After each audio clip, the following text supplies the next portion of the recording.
Oh, Hey kids, we're back.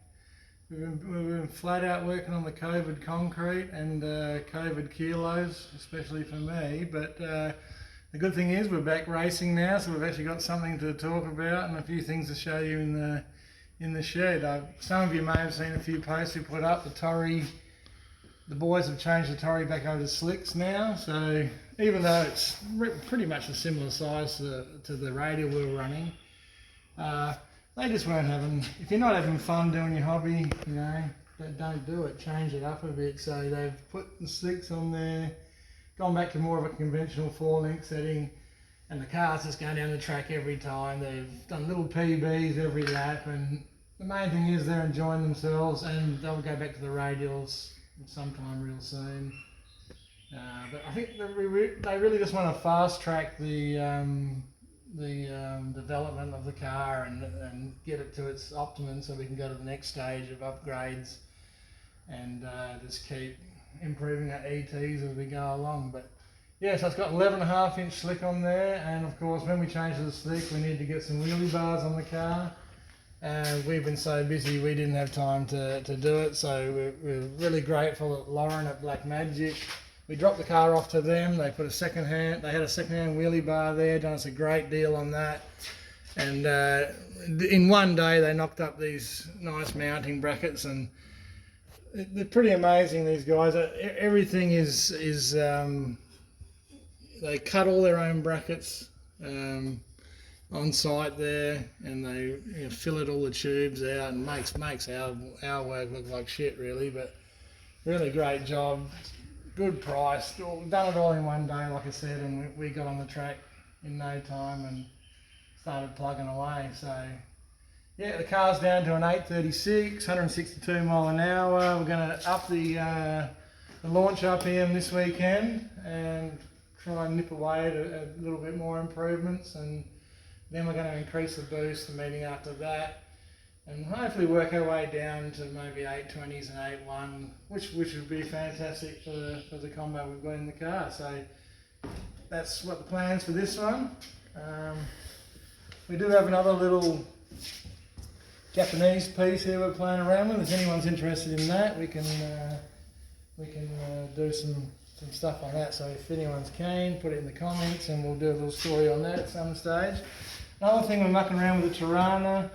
Now that we're getting down the track a little more regularly, we've noticed a little bit of oil pressure drop just at the hit. So we've had a bit of oil sloshing away from the pickup.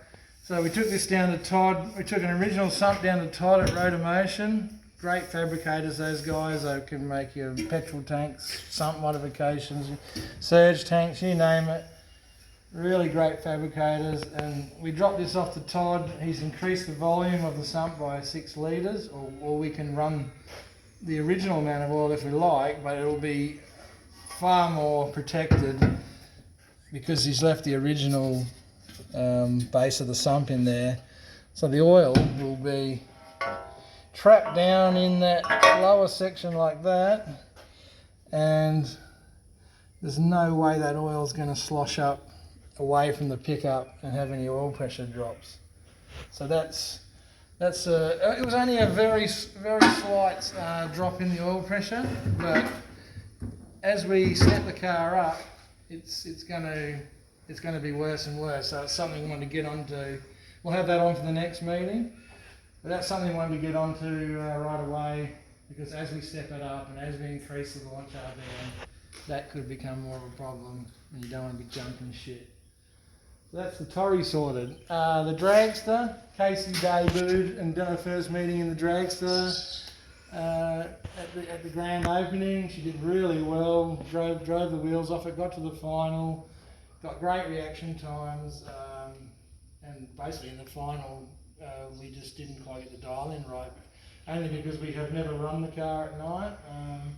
The only change we've done to this car since we did a video before is we've done away with the carburettor. We've changed to a Ron's toilet bowl, so it's a 4.1-inch single butterfly. It has individual injectors into each cylinder, which makes it, if you're putting the car in the dyno and you have one cylinder a little bit low on fuel, you can put a bigger nozzle in there, so very tunable. And most of all, it's on methanol, so a lot cheaper on fuel. We've cut out all the radiator. There's no need for a radiator, water pump. Basically, we just run water in the engine, and the water pump's all blocked off. That's the tiny little ADA pump that you need for the methanol. We've moved the fuel tank up the back, so we've got half as much fuel line in the car. And from a cost point of view, we sold all the carby stuff off and covered the price of this. Now we're running a lot cheaper fuel. It runs basically the same time, and hopefully I can get a handle on the dial in and we'll go out and have a shit ton of fun. The only thing we weren't happy with performance of at the first meeting was the golf buggy. We got blown off by Wayne Keys, Justin Taylor. I see Ryan Laremont's got a new buggy. I mean, so we had to step up our game on the buggy. And so we started looking under the bonnet, found out that we were a couple of strokes. We were shy of a couple of strokes. She's 150 cc's and about 4 horsepower. So we did a bit of research, and we found this 713 cc V-twin Wuhan woofer straight out of China. She's got 22 horsepower and about 40 of torque.